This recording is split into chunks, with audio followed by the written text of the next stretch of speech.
kids can't even make a failure of a failure," the in-laws said in unison, stabbing me in the heart. "Right?" Vincent agreed with the in-laws. I bit my lip and endured this unbearable situation. The in-laws looked at me with a face still eager to complain, laughing vulgarly and loudly. But immediately after, Vincent couldn't hold back his laughter. As Vincent burst out laughing, all the relatives gathered, burst into laughter.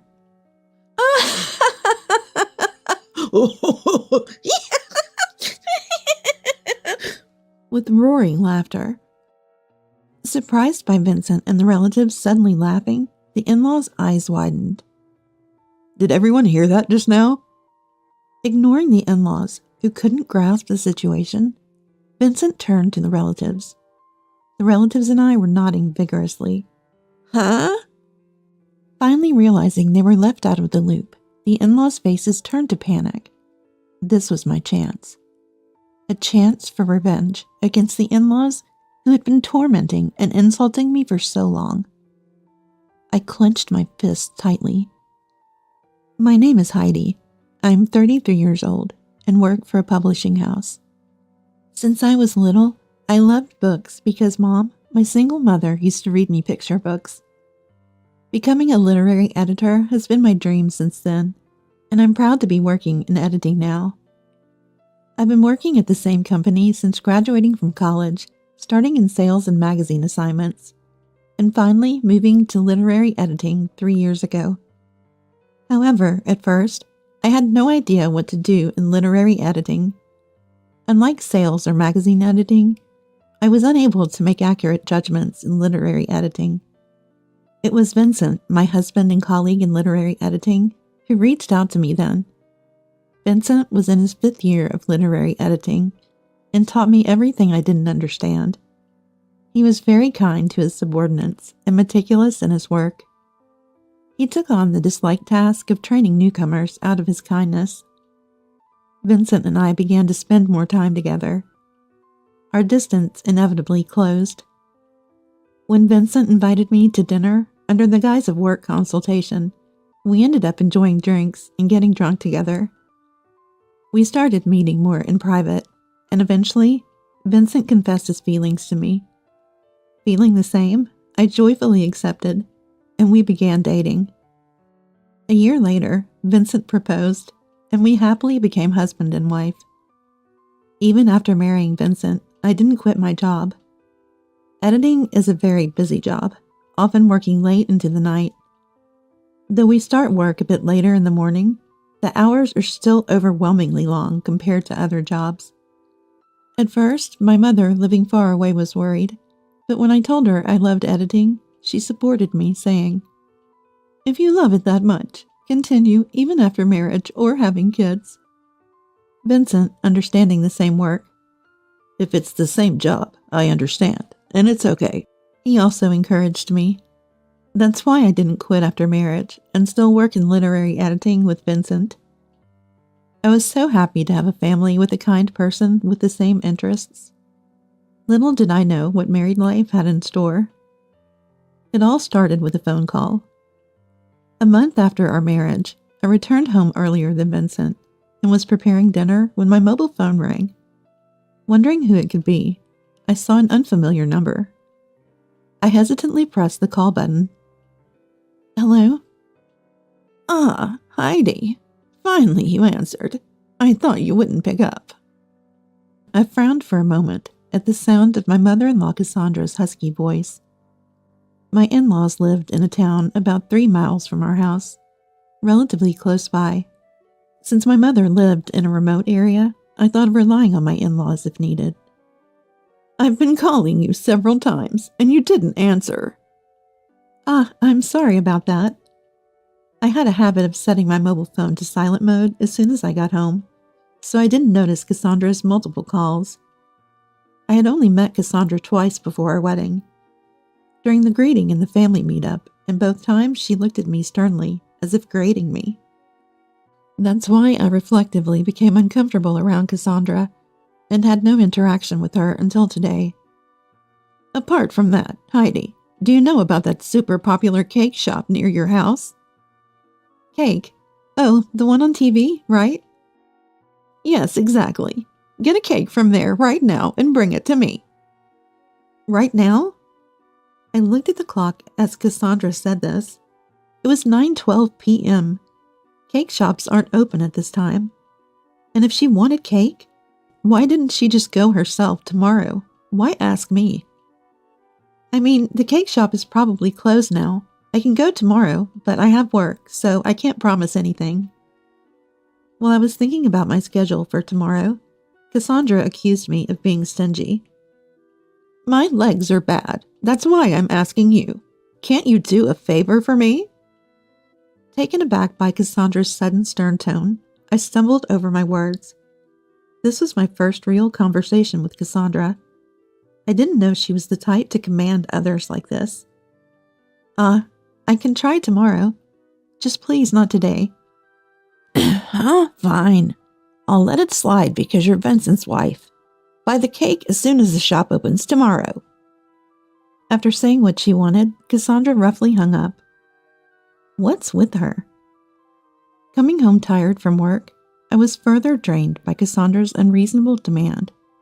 But well, if it was just buying a cake tomorrow. I resigned myself to the task and had dinner in our still lovely, newlywed atmosphere when Vincent returned an hour later. The next day, I left home an hour earlier than usual. You leaving already? Yes, I'm a bit swamped at work today. Okay, have a good day. Not wanting to worry Vincent, I lied a little. He saw me off without suspicion. I bought the most popular cake from the shop as Cassandra instructed and delivered it to her house. Oh, you're late. Did you oversleep? Despite me bringing the cake, Cassandra teased me. I was stunned by her nerve. No, I went right when they opened. Sorry for being late. Stop. Don't show me such a depressing face first thing in the morning. I'll graciously accept this then. Without a thank you, Cassandra just took the cake and tried to go inside. I stopped her. Wait. The money for it? Money? There is none. It's fine. You're working and earning, aren't you? Cassandra dismissed my request and slammed the door. I stood there dazed for a while. The cost of the cake wasn't much. But still, isn't it rude not to pay or even thank someone for buying it? Not to mention her belittling remarks. Cassandra's true nature, unknown before marriage, became apparent, and my heart raced. The thought of having to deal with her from now on was daunting. As I feared, Cassandra began ordering me around after the cake incident. Sometimes it was to buy a brand wallet from a department store sale, sometimes to cook for her. Eventually, she demanded a monthly allowance, which exhausted me. Even though we were both working, living in an expensive downtown apartment was a struggle. We were barely managing our daily lives with savings. Sending money was out of the question. I can't possibly do that. I'll bring a cake again. Let's settle for that. Despite my refusal, Cassandra persistently called, asking, Where's my allowance? I grew to dread seeing her calls, but didn't want to worry Vincent, so I said nothing. 2 years into our marriage, the situation continued. Vincent and I had been talking about having children for about a year, but it wasn't happening. Worried, I got checked at a clinic and found the infertility issue was with me. Though not to the extent of being unable to conceive, Vincent and I decided I should take a break from work and focus on conception planning. Conception planning was tough and grueling. I was often pushed to my limits, both mentally and physically. Let's keep trying at our own pace. But Vincent always encouraged me. Tears welled up in my eyes, thinking about how kind my husband Vincent is. With Vincent by my side, I felt I could endure the tough conception planning. With this thought, I decided to stay positive, when suddenly Cassandra called again. Heidi, still no child? I'm eager to see my grandchild. Well, it's impossible for you, isn't it? Why did Vincent even marry you? How can you say that? I was shocked to be greeted with such heartless words upon answering the call. Cassandra started calling daily, pressuring me about having a child. It wasn't just Cassandra. Even my father-in-law made similar calls. If I didn't answer, they would call back repeatedly, forcing me to eventually pick up. I desperately endured the attacks from my in-laws. However, Vincent noticed something was off and asked me one day, "Is something wrong?" I had intended not to tell Vincent about Cassandra, but his kind inquiry broke the dam holding back my emotions. "Vincent, actually," I confessed about the orders and sarcasm I've been receiving from Cassandra since our marriage, including the current attacks about the allowance and child. Tears naturally flowed, revealing all the frustration I had been holding back. "It must have been hard for you. I'm sorry I didn't notice sooner." After listening to my story, Vincent apologized with a sorry look. Looking at him, I noticed tears in Vincent's eyes too. "No, it's my fault for not telling you." "That's not true. I had no idea you were suffering so much. I can't forgive this. It's been a long time since I've been this angry." Vincent's body trembled with anger. I was touched that he empathized with my feelings. "We can't just let Mom and the others be. I have a little plan." "A plan?" "Yeah, we're gathering with relatives for Christmas, right? Then we'll..." Vincent shared his plan to discipline the in-laws with me. "I don't know if it will work, but let's try our best." Hearing Vincent's firm voice, I felt a great sense of relief. I'm not alone. I'll stand up to the in-laws, believing in Vincent. Months passed since then. Over these months, I continued to endure verbal abuse from Cassandra and father-in-law about the allowance and child. On calls with Mom, I acted as if nothing was wrong, but recently she said something concerning. "You know, I got a call from an unknown number the other day." Mom, a single mother who worked hard for her whole life, has started showing early signs of forgetfulness, so I often half believed her stories. But this time, I needed to listen seriously. As I heard more from Mom, a shocking truth came to light. "That's unforgivable. I'll definitely protect you, Mom." "Okay." Like a child, Mom earnestly nodded over the phone. My mind was filled with what I heard from Mom. Amidst all this, Christmas arrived. Every year, relatives gather at Vincent's parents' house for Christmas. With a sense of resolve, I went to the in-laws' house with Vincent. When we arrived, aunts and uncles were already gathered, and we were the last to arrive. "Oh, Heidi, you're late." "Not helping at all. Such a carefree person." Even with Vincent's presence, the in-laws only ridiculed me. "Merry Christmas, everyone." Ignoring their snide remarks, I merely greeted them formally, to their apparent annoyance. Then, I helped with meal preparations and joined the relatives at the dining table. Father-in-law was distributing champagne to everyone. However, I refrained from drinking the champagne. At that, the in-laws sharply glared at me, saying, "What's the matter, Heidi? Got a complaint?" "Not drinking the champagne we offered. What kind of daughter-in-law are you?" "That's because..." Caught off guard for being berated for merely not drinking champagne, I could only bow my head in front of all the relatives. Eventually, the in-laws opened their mouths again and let out an annoyed ah sound. "You can't even have children. A complete failure." The in-laws' united accusation pierced my heart. That's right. Vincent also agreed with the in-laws. In this unbearable situation, I bit my lip and endured. The in-laws looked at me with a face eager to complain more, laughing vulgarly and loudly. But just then, Vincent couldn't hold back his laughter. As Vincent burst out laughing, all the relatives gathered burst into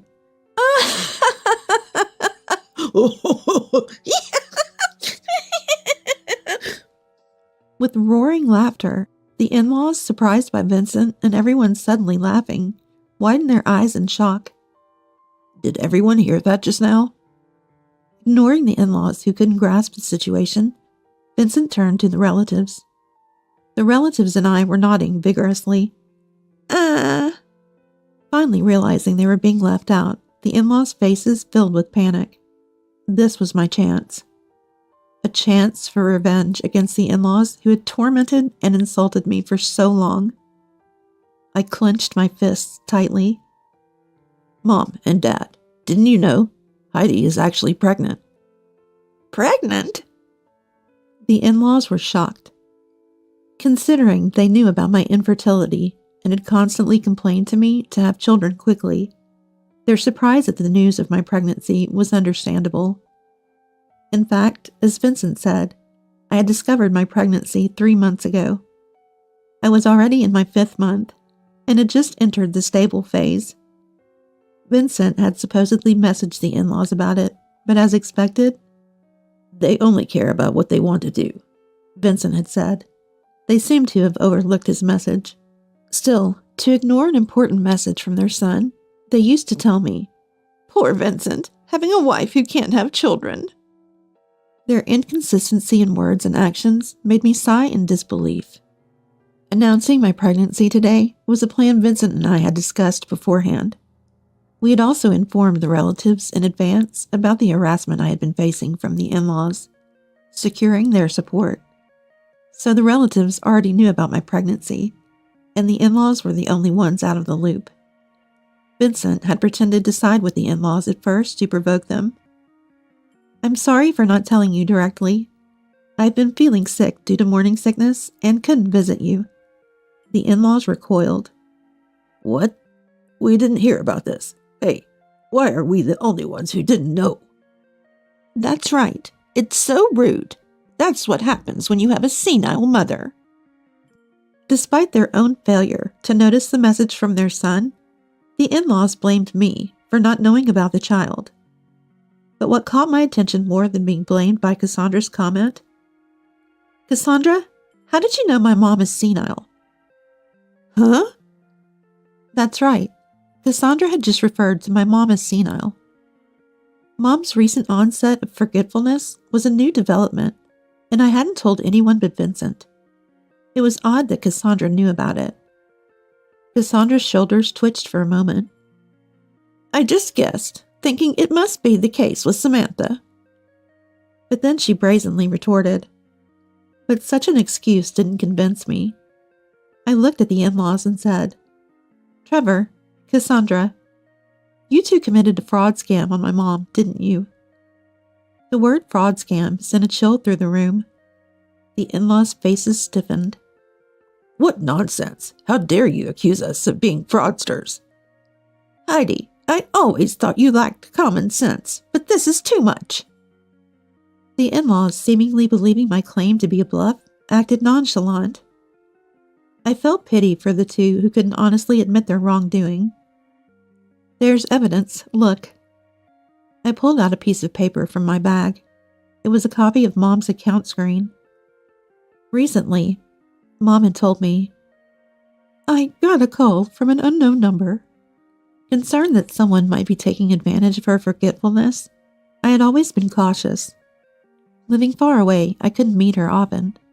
If there was anything I could do to protect Mom, I wanted to do my utmost. Mom told me about a suspicious call where someone posing as a credit card company demanded payment for an outstanding balance. Mom, whose judgment is impaired, believed there was an unpaid balance and transferred the money to the account provided. It wasn't just $10 or $100. It was a whopping $3,000. I begged Mom to send me the account screen from that time immediately. When I saw the account screen Mom sent, I felt dizzy. The recipient of the transfer was simply listed as Cassandra Nelson. Cassandra's name. Mom, in her confusion, had not realized the recipient was Cassandra and had transferred the money. "Even after seeing this, do you still say you didn't commit fraud?" Mom said she was asked to pay an outstanding balance by the credit card company. But it's strange that the transfer was to Cassandra, isn't it? My words left the relatives shocked. The in-laws were trembling. It seems I hit the nail on the head. They were panicking, having been called out for fraud. So what? It's Samantha's fault for being deceived. Don't get so emotional over a one-time fraud. Even now, the in-laws refused to admit their guilt. As I was about to speak again, Vincent interjected. It's not a one-time thing. Dad, Mom, you've committed fraud scams multiple times, haven't you? Sorry, but I checked your mobile phones earlier. There were traces of calls to numerous unregistered numbers. Dozens in a day. It's not normal to call unregistered numbers that much. That's proof it wasn't just once. And Vincent continued. I got a debt collection notice from an unknown company. I was surprised when I looked into it. Turns out, I'm listed as a guarantor for Mom and Dad's debts. Making your son a guarantor? What were you thinking, Mom and Dad? You must have been splurging on luxury brands or gambling. That's why you turned to fraud when you ran out of money, right? It seemed Vincent's words struck true, and the in-laws looked uncomfortable. And you've been calling Heidi repeatedly, harassing her for allowances, right? Was that to pay off your debts? Do you realize how much pain Heidi has been through because of you? Vincent's voice trembled with anger. I thought of all the mistreatment I had endured from the in-laws, and tears naturally flowed. Just a little more, and I could release all my pent-up frustration towards the in-laws. I bit my lip hard. That's because I wanted to get along with Heidi. Cassandra desperately tried to cover up, but it didn't work on me. I bought and delivered various things you wanted, saying your legs were bad, but that was a lie, right? I was surprised to see you today without any sign of discomfort. Cassandra's body trembled again. Vincent, seizing the opportunity to counterattack, said, I'm fed up with Mom and Dad's lies, making Heidi run errands and mocking her. Enough is enough. We're cutting ties with you. Apologizing now is too late, and I'll be reporting the fraud to the police. Vincent's strong words left the in-laws wide-eyed. It was the first time I'd seen the usually calm and kind Vincent show such anger. It must have been a shock for the in-laws, too. Wait, Vincent, what are you saying about the police? That's right, aren't we family? The in-laws desperately clung to Vincent. No, people who hurt my loved ones and commit crimes aren't my family. But he resolutely cut them off. The in-laws slumped to the floor, but after receiving cold glares from the relatives, they finally left the house. They probably won't come back today. Sorry for ruining Christmas, everyone. Merry Christmas! Vincent raised his voice cheerfully, and the Christmas dinner began. We didn't talk about the in-laws anymore and enjoyed the dinner with everyone. As promised, we reported the in-laws to the police and they were easily arrested. Their sentence is still to be determined. I hope they receive a fitting punishment for the harassment they've done, including to me. The in-laws' debts amounted to about $30,000. From gambling and buying luxury items, they had no room for sympathy. They had borrowed money from neighbors too, and when I heard their stories, I was fed up. We apologized on behalf of the in-laws and paid off their debts by selling their house. That was the end of our involvement with them. I took maternity leave, and Vincent was transferred. Moving away from the in-laws was a good opportunity. Thinking about starting a new life with our child made me excited. A year after the baby was born, I heard about the in-laws from relatives. They were sentenced to 2 years in prison with probation. Now, in their probation period, they lost their house to repay debts and are living in a motel while working part-time jobs. There's no sympathy for people who deceived others and stole money. They should work hard and reflect on their actions during their upcoming prison time. Vincent, our child, and I were spending happy days together. Never again will we hear from the in-laws. We laughed together, building our new family home.